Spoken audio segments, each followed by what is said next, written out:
So I haven't been out picking in a while, and I'm dying to score some retro titles, so I'm easing myself back into the action.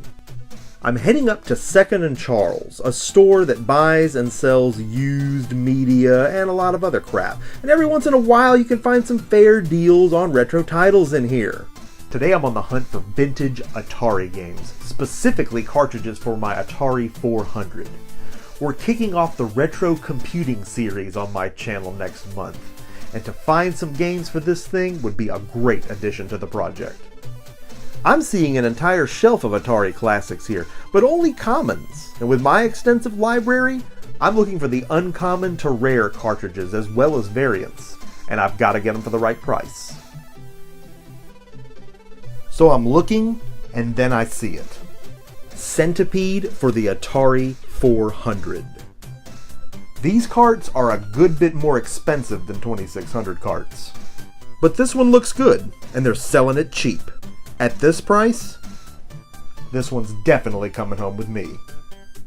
Centipede on the 2600 was super playable and super fun, but Atari 400 versions of games boast both better graphics and sound. I can't wait to play this. It's going to make for a great episode in my Retro Computing series.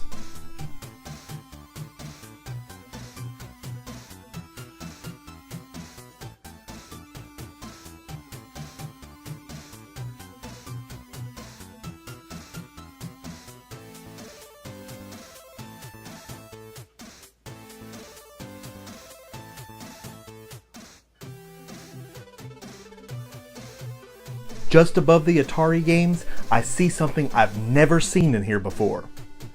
Super Famicom games. I don't own many Super Famicom games, but I'm definitely interested in collecting more. The first one I pull out is a baseball game. I loved sports games in the 16-bit era. Sports talk baseball, Lakers vs. Celtics in the NBA playoffs, Joe Montana Football 93, just to name a few. This one is Super Power League 3 from Hudson Soft. I've certainly never played this game before, and it's possible that it's very playable without having to translate anything. Heck, maybe it's fun. And at $1.95, it's not gonna hurt my wallet to find out.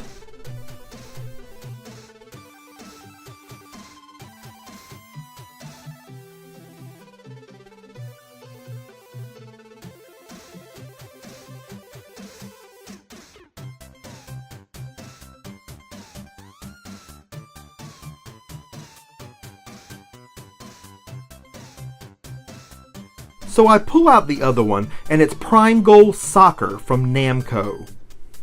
And I'm into old school soccer games. Great Soccer on the Sega Master System, World Championship Soccer on the Sega Genesis. Just the label art on these is enough for me to want them. And like Power League, there's a pretty good chance I'll be able to play this game despite my lack of ability to translate. This game could end up being a blast, and they're practically giving this one away too. I don't know the value on these, but at $2 a pop, I don't care. These are coming home with me.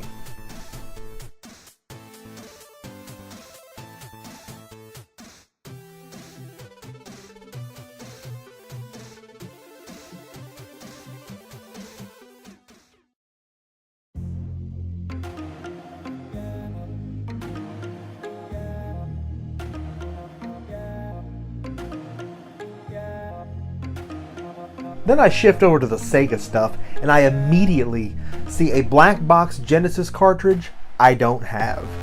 Dynamite Duke. I don't have this one, and it's got a clearance price tag on it. And if there's one on clearance, there may be more. It's game on. Not many black box grid games I haven't played out there, but this is one of them.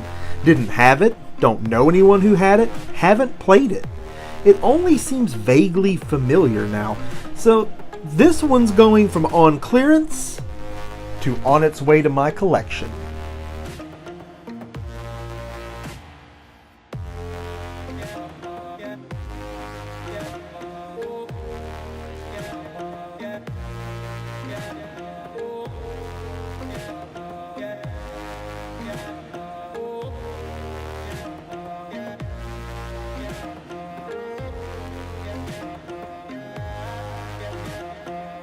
As luck would have it, that wasn't the only cart on clearance. I'm seeing a Sonic and Knuckles cart here. It's missing the receptacle lid, but that's fairly common with these. It doesn't affect the value much. This one is definitely marked below its value, and I've had this cartridge before. I just don't think I still do. It's Sonic, as it is and ever shall be. You gotta have them all. I'll probably get back to the Mur Cave though, and I'll find my copy, but still, at this price, I cannot leave this one behind.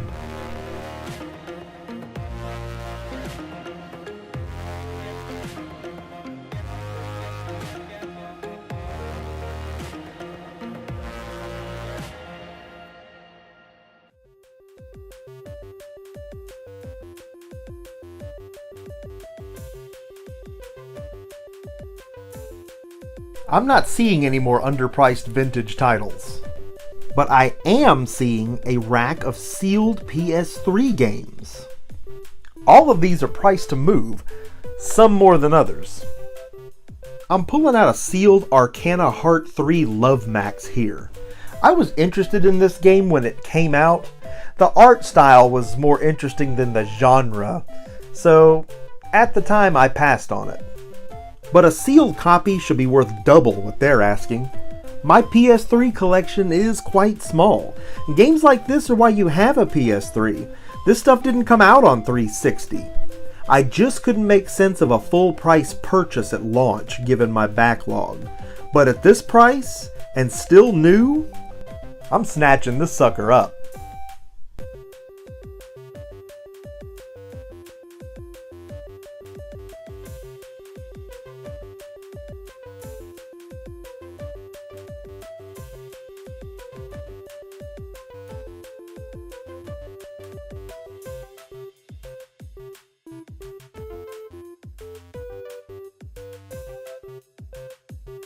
There's also a copy of Hatsune Miku Project Diva F2nd here. Miku is cute as a button. I'm not big into rhythm games, but the art style, the character design, and the fact that it's Sega got me into this series. These games can be extremely difficult and almost panic-inducing on some levels, but Miku frickin' rocks. And I have this game, but a sealed copy of this game at this price is a deal. And an opportunity to cut down on my expenses if I make a turnaround on it.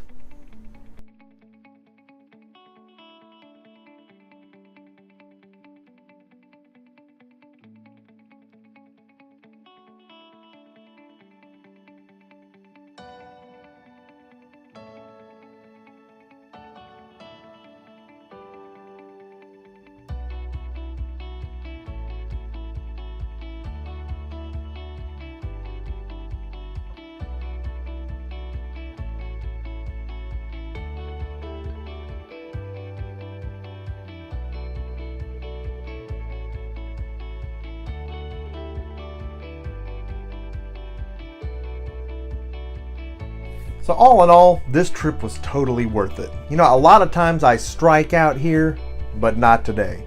I got some games I definitely needed for the collection, and they're games that I genuinely want to play. We may even live stream some of them right here on the show. There's lots more out there, lots more games to be scavenged, and Mur is officially back on the prowl.